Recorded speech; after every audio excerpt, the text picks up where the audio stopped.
একটা ছোট্ট গ্রাম বাস করত রাজু। বয়স কেবল 20। পেশা দিনমজুরি। ভোরে উঠে কাজ খুঁজে বেড়াতো, যা পেত তাই করত। কিন্তু যতই গরিব হোক, তার মনটা ছিল সোনার মতো। একদিন পুকুর ঘাটে পানি আনতে গিয়ে দেখা হলো রুনার সাথে। রুনা ছিল গ্রামের স্কুল শিক্ষকের মেয়ে। রাজু প্রথম দেখায় ভালোবেসে ফেলে, কিন্তু সে জানে তার মতো গরিব ছেলেদের দেখে রুনা কখনো তাকাবে না। তবু দূর থেকে দেখতো, মনে মনে দোয়া করত রুনা ভালো থাকুক।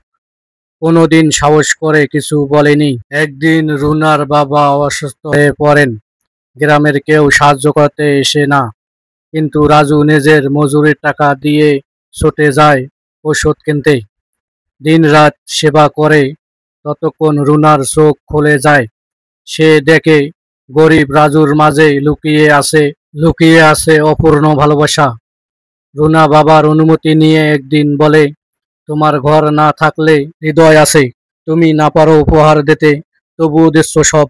আমি তোমার সাথে পথ চলতে চাই। গ্রামের মানুষ হাসাহাসি করলে পরে সবাই মেনে নেয়, কারণ তারা বোঝে প্রেম টাকা দেখে না, দেখে হৃদয়। গরিবের প্রেম হয়তো ছাদতলা বাড়ি দিতে পারে না, কিন্তু দেয় নির্ভেজাল ভালোবাসা।